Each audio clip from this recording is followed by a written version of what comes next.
عزیزان ملت اسلامیہ، السلام علیکم ورحمۃ اللہ وبرکاتہ۔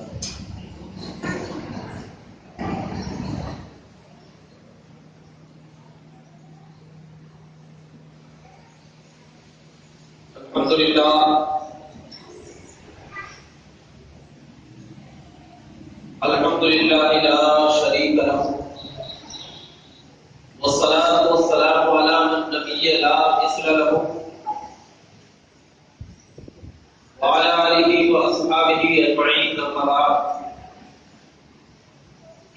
قال اللہ تبارک و تعالی فی القرآن المجید والفرقان الحمید، اعوذ باللہ من الشیطان الرجیم، بسم اللہ الرحمن الرحیم۔ سبحان الذي أسرى بعبده ليلا من المسجد الحرام إلى المسجد الأقصى الذي باركنا حوله لنريه من آياتنا إنه هو العزيز الحكيم۔ صدق الله مولانا العظيم، وبلغنا رسوله النبي الأمين البشير الكريم، ونحن على ذلك لمن الشاهدين والشاكرين، والحمد لله رب العالمين۔ آئیے سب سے پہلے ہم سب کے آقا نبی آخر الزمان تاجدار انبیاء احمد مختار سید الابرار حضرت محمد مصطفیٰ صلی اللہ علیہ وسلم کی بارگاہ مقدسہ میں درود و سلام کا نذرانہ پیش کریں اور آواز بلند پڑھیں، اللہم صلی علی سیدنا و شفیعنا و حبیبنا مولانا محمد بارک وسلم صلاۃ و سلام علیک یا رسول اللہ، صلاۃ و سلام علیک یا حبیب اللہ صلی اللہ علیہ وسلم۔ حضرات گرامی،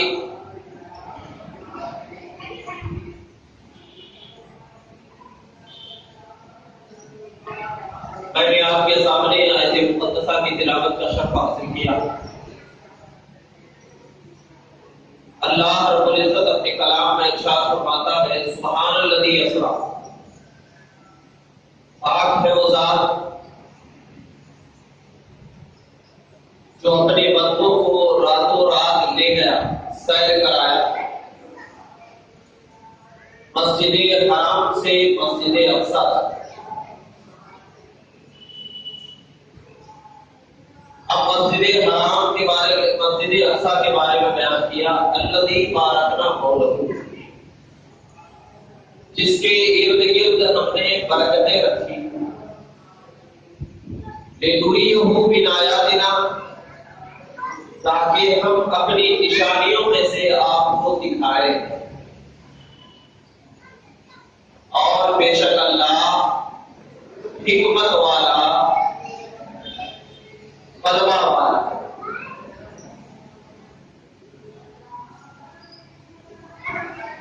یہ آیت کریمہ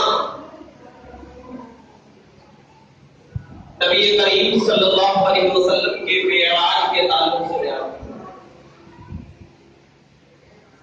یعنی اللہ کے نبی صلی اللہ علیہ وسلم کو اللہ تبارک و تعالی نے ایک مختصر سے وقت میں رات میں معراج کروایا۔ یہ وہ مہینہ ہے جس مہینے کے 27 تاریخ اردو، ہم اہل سنت والجماعت اللہ کے نبی صلی اللہ علیہ وسلم کے معراج کا تذکرہ کیا کرتے ہیں، اور ہر مسجد میں نبی کریم صلی اللہ علیہ وسلم کی شان اقدس بیان کی جاتی ہے، اور اس لیے ہم بیان کرتے ہیں کہ اللہ کا جو ذکر ہوتا ہے، اللہ کے ذکر سے ہم تمام کی روحیں بھی کامیاب ہوتی ہے، اور ہم تمام کے دلوں میں بھی اللہ تبارک و تعالی سکون اور چین عطا فرماتا ہے۔ دوسرا فائدہ یہ ہے کہ جس جگہ ہم اللہ رب العزت کا ذکر کرتے ہیں تو کل قیامت کے دن وہ جگہ بھی خدا کی بارگاہ میں گواہی دے گی، مولا کریم یہ بندہ وہ تھا جو یہاں پر بیٹھ کر کے تیرا ذکر کیا کرتا میری شفاعت کی بنیاد پر تو اسے بخشش فرما، تو اللہ تعالیٰ اس جگہ کی سفارش کی بنیاد پر اس کی بخشش فرمائے گا۔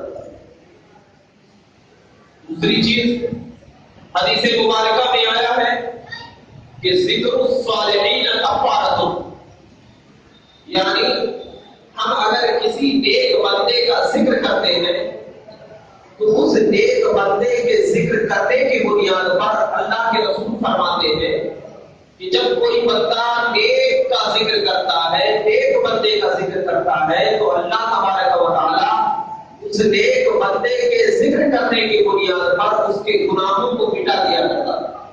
ذکر الصالحین کفارۃ، یعنی صالحین کے ذکر سے اس کے گناہوں کا کفارہ، یعنی جب بندہ گناہ کر لیتا ہے تو گناہ کرنے کے بعد جب کسی نیک بندے کا ذکر کرتا ہے، اب نیک بندے میں انبیاء بھی ہیں، رسولان اعظام بھی ہیں، اولیاء کرام بھی ہیں، اللہ کے نیک بندے بھی ہیں، تو جب نیک بندے کا ذکر کرتا ہے کوئی بندہ تو اللہ تبارک و تعالیٰ اس نیک بندے کے صدقے طفیل میں ان کے گناہوں کی بخشش فرما دیتا ہے۔ اسی لیے ہم الحمدللہ جمعہ کے دن نماز کے لیے آتے ہیں، جماعت کے ساتھ نماز پڑھتے ہیں، اس کے بعد جب کوئی عرس کا موقع آتا ہے، کسی انبیاء کرام علیہ السلام کے دنوں کا موقع آتا ہے، تو ہم انبیاء کا بھی ذکر کرتے ہیں، اس کے بعد ہم ولیوں کا بھی ذکر کرتے ہیں۔ اس کی وجہ یہ ہے کہ ہم تو گنہگار ہیں، لیکن ہمارے گناہ ان بندوں کے صدقے طفیل میں مولا کریم بخش فرما دیا کرتا ہے۔ اسی بنیاد پر ہم آپ کو چند باتیں بیان کر دیں گے جس سے یہ بات ثابت ہو جائے گی کہ نبی کریم صلی اللہ علیہ وسلم کو معراج ہوئی یا نہیں۔ سب سے ایک چیز یہ ہے کہ معراج کا معنی ہوتا ہے سیڑھی۔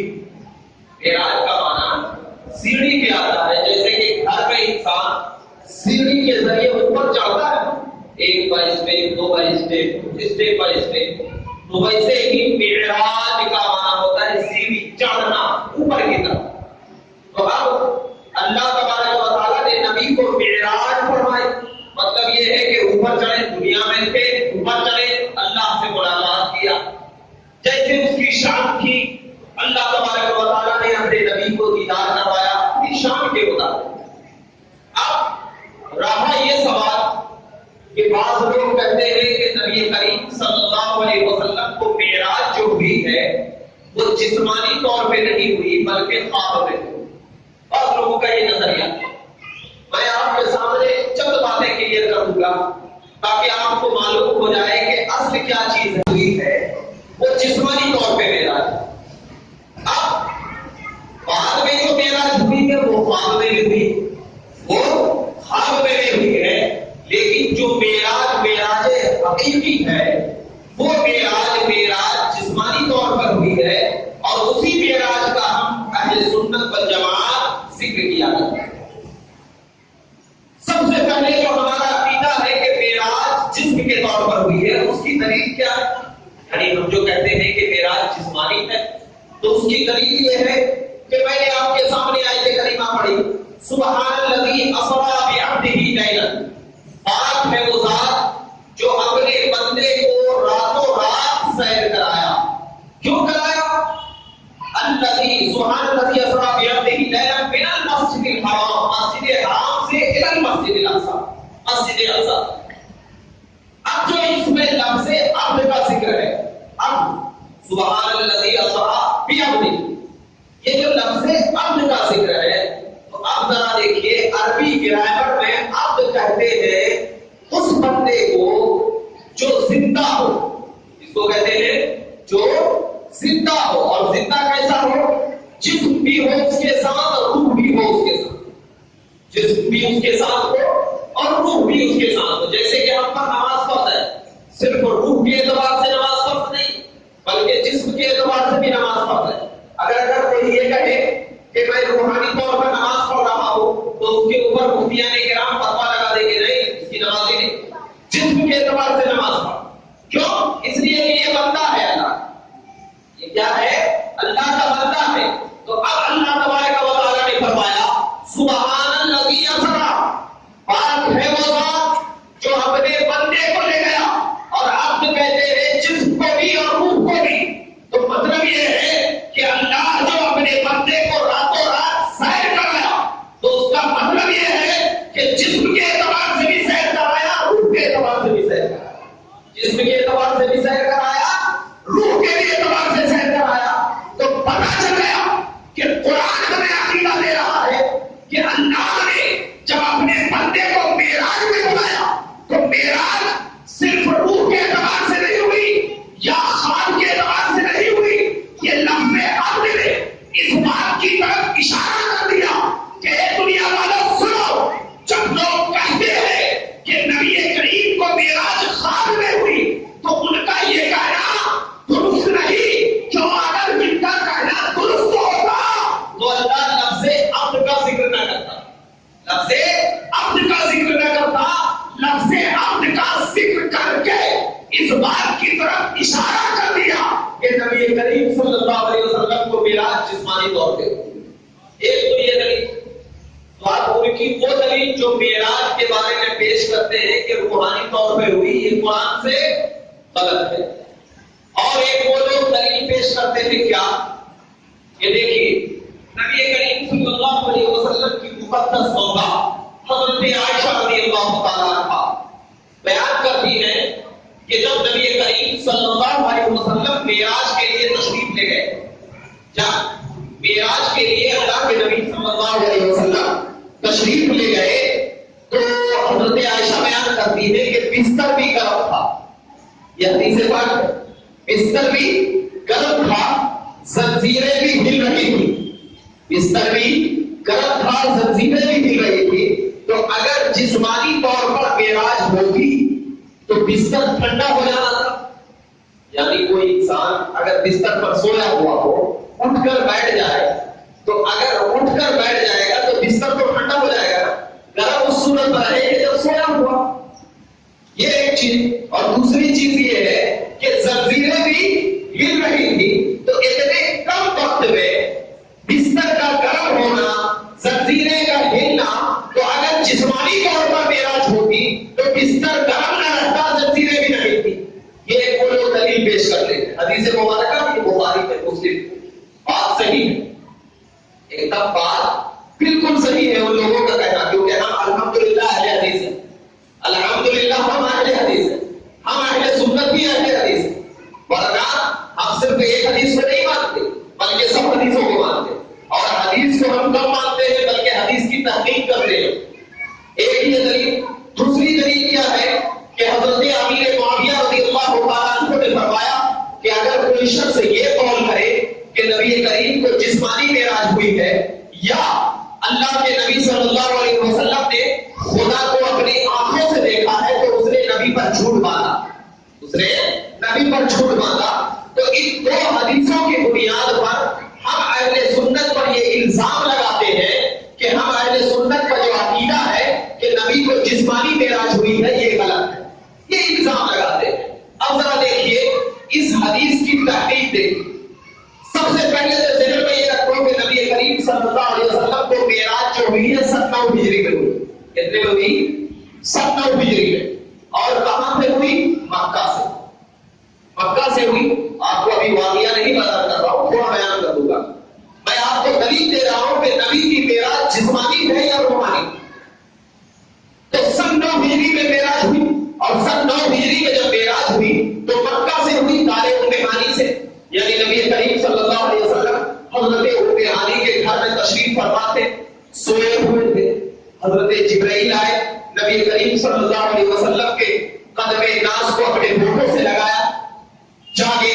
تو معراج جو ہوئی ہے مکہ سے ہوئی ہے، ٹھیک ہے۔ حضرت عائشہ رضی اللہ تعالیٰ عنہا کی جو شادی ہوئی ہے نبی کریم صلی اللہ علیہ وسلم سے، یعنی منگنی جو ہوئی ہے 8 ہجری میں، 8 ہجری میں، اور رخصتی جو ہوئی ہے وہ 11 سال کی عمر میں ہوئی ہے، اور جس وقت نبی سے حضور حضرت عائشہ کی منگنی ہوئی تھی اس وقت حضرت عائشہ کی عمر 8 سال کی تھی۔ کتنے سال کی؟ 8 سال کی، ذہن میں رکھیے گا، 8 سال کی عمر تھی۔ اور اسلام میں بالغ ہونے سے پہلے کسی کی گواہی قابل قبول نہیں، جب تک انسان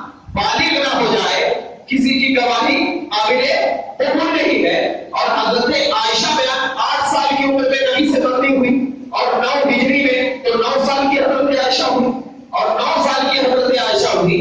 ابھی حضرت عائشہ رضی اللہ تعالیٰ عنہ کا رخصتی بھی نہیں ہوا ہے, نبی کے ساتھ انہوں نے اپنی زندگی بھی نہیں گزاری ہے. اور حضرت عائشہ رضی اللہ تعالیٰ عنہ جو ہے وہ جس معراج کی بات کر رہی ہے وہ معراج مدینہ المنورہ کی ہے. وہ معراج کیا ہے؟ مدینہ المنورہ کی ہے. اور مدینے میں جو معراج نبی کو ہوئی ہے وہ خواب میں ہوئی. مدینے میں جو معراج نبی کو ہوئی وہ خواب میں ہوئی, اور مکے میں جو معراج نبی کو ہوئی ہے وہ جسمانی طور پہ ہوئی. تو حضرت عائشہ نے جس معراج کا ذکر کیا ہے وہ معراج نہیں ہے جو جسمانی طور پر مکے میں ہوئی ہو, کیونکہ اگر حضرت عائشہ مکے کی معراج کا ذکر کرتی تو ابھی 8 سال کی عمر ہے, اور حضرت عائشہ 8 سال کی عمر میں وہ بھی نبی کی زوجہ ہے, وہ کیسے قول کر سکتی ہے کہ بالغ بھی نہیں؟ تو حضرت عائشہ کے یہ قول کو لینا اسلام میں درست نہیں, اسلام میں درست نہیں. حضرت عائشہ نے جو معراج کی بات کی ہے وہ مدینے کی ہے, اور مدینے میں نبی کو خواب میں معراج ہوئی ہے. لہذا حضرت عائشہ کی اس حدیث کی بنیاد پر یہ کہنا کہ نبی کو خواب میں معراج ہوئی ہے یہ درست نہیں, یہ درست نہیں. ایک تو یہ دلیل کا توڑ ہو گیا. دوسری دلیل جو میں نے آپ کے سامنے ان لوگوں کی پیش کی تھی حضرت امیر معاویہ, حضرت امیر معاویہ تھی کہ جو لوگوں نے کہا کہ نبی کو جسمانی طور پہ معراج ہوئی ہے یا اللہ کے نبی نے اپنی آنکھوں سے خدا کا دیدار کیا ہے تو اس نے نبی پر جھوٹ باندھا. اب ذرا دیکھنا یہ حدیث جو حضرت امیر معاویہ بیان کرتے ہیں تو یہ حضرت امیر معاویہ رضی اللہ تعالیٰ عنہ سن 9 ہجری میں ابھی ایمان بھی نہیں لائے. سن 9 ہجری میں حضرت امیر معاویہ جو ہے وہ ایمان نہیں لائے تھے, اور معراج 9 ہجری میں ہوئی. معراج 9 ہجری میں ہوئی ہے اور حضرت امیر معاویہ ایمان والے ہی نہیں. تو اللہ بتاؤ جو بے ایمان ہو, ایمان والا نہیں ہو, تو ان کی گواہی قابل قبول ہوگی نہیں ہوگی نا. تو حضرت امیر معاویہ کا یہ قول حدیث کے اعتبار سے ضعیف ہے, حدیث کے اعتبار سے ضعیف ہے. اور ضعیف قول کی بنیاد پر یہ کہنا کہ نبی کو خواب میں معراج ہوئی ہے یہ درست نہیں, یہ درست نہیں. تو اب بات کیا نہیں, جب حدیث کے اعتبار سے کسی کا قول درست نہ ہو جائے تو ہم قرآن کو دیکھتے ہیں, اور قرآن یہ کہتا ہے سبحان الذی اسریٰ بعبدہ لیلا, پاک ہے وہ ذات جو اپنے بندے کو راتوں رات لے گیا. اور عبد نے اس بات کی طرف اشارہ کر دیا کہ یا رسول اللہ, بندہ اس کو کہتے ہیں جو جسمانی اعتبار سے بھی ہو اور روحانی اعتبار سے بھی ہو. تو اللہ نے بعبدہ ہی کہہ کر اس بات کی طرف اشارہ کر دیا کہ یا رسول اللہ, آپ کو جو خدا کریم نے بتایا ہو وہ خواب میں نہیں بلکہ جسمانی طور پر بلایا, اور اس بات کی طرف اشارہ کر دیا کہ یہ جسمانی طور پر بلانا یہ کسی عام نبیوں کے ساتھ خاص نہیں کیا بلکہ صرف اور صرف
فرشتوں کا سردار نبی کی بارگاہ میں آ رہا ہے تو اپنے ہاتھوں سے نوری کافری ہاتھوں سے نبی کو چھو بھی نہیں رہا ہے. اللہ اکبر. نہیں تم نے نبی کو جگایا تو کیسے جگایا؟ تم نے نبی کے سامنے اپنے آپ کو بتایا تو کیسے بتایا؟ حضرت جبرائیل کہتے ہیں میرے دل میں خیال آیا کہ اللہ اکبر ابھی اچھا بولا ہے, بہانا بھی اچھا ہے, میں اللہ کے بھیجنے کی وجہ سے میں نبی کی بارگاہ میں آیا ہوں اور نبی کی بارگاہ میں جب آیا ہوں تو مجھے اچھا موقع ہے, ہو سکتا ہے یہ موقع کبھی ملے یا نہ ملے.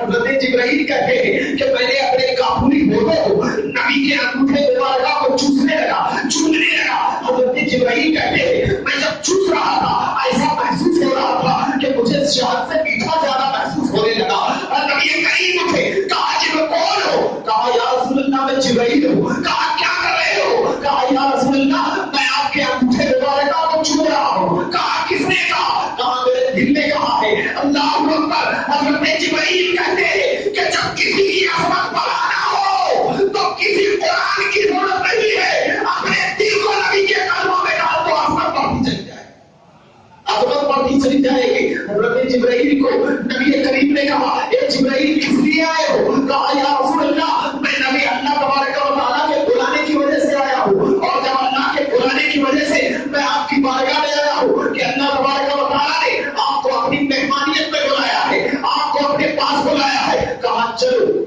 کہا چلو. نبی کریم نے اللہ تبارک و تعالیٰ کے اس فرشتے کے ساتھ ہے, اس فرشتے کے ساتھ ہے. کہاں چلنا ہے؟ کہاں مسجد حرام چلے, مسجد حرام چلے. مسجد حرام گئے, مسجد حرام جانے کے بعد کہا یا رسول اللہ رک جائیے, رک جائیے. کہا کس لیے؟ حضرت جبرائیل کہتے ہیں میں نے نبی کریم کے سینے کو کھولا, کھولنے کے بعد ہاتھ سے نبی کریم صلی اللہ علیہ وسلم کے سینے کو چیر کر دل کو نکال دیا, سینے کو چیر کر دل کو نکال دیا. کافری تشت میں رکھا, رکھنے کے بعد آب زمزم سے دھویا, آب زمزم سے دھویا. یہاں پر یہ حدیث ابھی باقی آگے نہیں بیان کروں گا, یہاں میں عقیدہ دے رہا ہوں ان لوگوں کے لیے جو لوگ یہ کہتے ہیں کہ نبی میری طرح ہے, جو لوگ یہ کہتے ہیں کہ نبی میری طرح ہے. تمام علماء کا اتفاق ہے کہ جب نبی کے سینے کو چیرا گیا اور نبی کے سینے سے چیر کر دل کو نکالا گیا تو حضرت جبرائیل کہتے ہیں میرے نبی کے جسم میں ایک قطرہ خون بھی نہیں دیکھا, ایک خون نہیں نکلا. اے سائنس کے لوگوں بتاؤ, جب کسی کو چیرا جاتا ہے, آج ڈاکٹر اگر کسی کا آپریشن کرتا ہے, اوپن ہارٹ سرجری آپریشن کرتا ہے, تو لوگ کہتے ہیں کہ ذرا 3-4 بوتل خون اللہ کا رکھو, ہو سکتا ہے خون زیادہ ہٹ جائے, خون کی ضرورت پڑے. لیکن یا رسول اللہ آپ کی عظمت پر تمام اہل سنت کا نوجوان قربان, آپ کے دل کو چیرا گیا, دل کو نکالا گیا, خون کا ایک قطرہ نہیں نکلا. تو علماء کہتے ہیں لوگوں سنو, یہ خون اسے چاہیے جو نبی کو اپنی طرح بشر کہتے تھے. بشر میں خون ہوتا ہے, نور میں نہیں, اور یہاں نبی نور ہے, نور, اور نور کو خون کی ضرورت نہیں, نور کو خون کی ضرورت نہیں. ارے نبی تو نور بھی ہے, نبی تو بشر بھی ہے. جب جنگ احد کی بات آئی, نبی کے دندان مبارک شہید کر دیے گئے, وہاں پر خون کا قطرہ نکلا. اللہ نے حضرت جبرائیل کو کہا اے جبرائیل قسم خدا کی اگر میرے نبی کے خون کا ایک قطرہ زمین پر گر جائے گا تو قیامت تک میں اس زمین سے سبزی نہیں اگاؤں گا. اے جبرائیل جا اور اپنے پیر کو نبی کے قدمے کے اوپر بچھا دے تاکہ وہ قطرہ اگر گرے تو میرے پیر کے اوپر گرے, کیونکہ اگر زمین پہ گر جائے گا تو وہ زمین خشک ہو جائے گی, کبھی سبزی نہیں اگے گی. وہاں بشر تھے نبی, وہاں جنگ احد میں بشر تھے نبی, جو کہ دنیا میں تھے, دنیا میں تھے. اور جب خدا کی بارگاہ میں جا رہے ہیں تو اب نوری شکل اختیار کر گئے, نوری شکل اختیار کر گئے. تو یہ لوگوں نبی کو اپنی طرح کہتے ہو, ذرا نبی اگر تیری طرح ہے اور تیرے اندر اگر دم ہے تو اپنا سینہ بھی چیر, دل کو بھی نکال کر کے تشت میں بھی رکھ,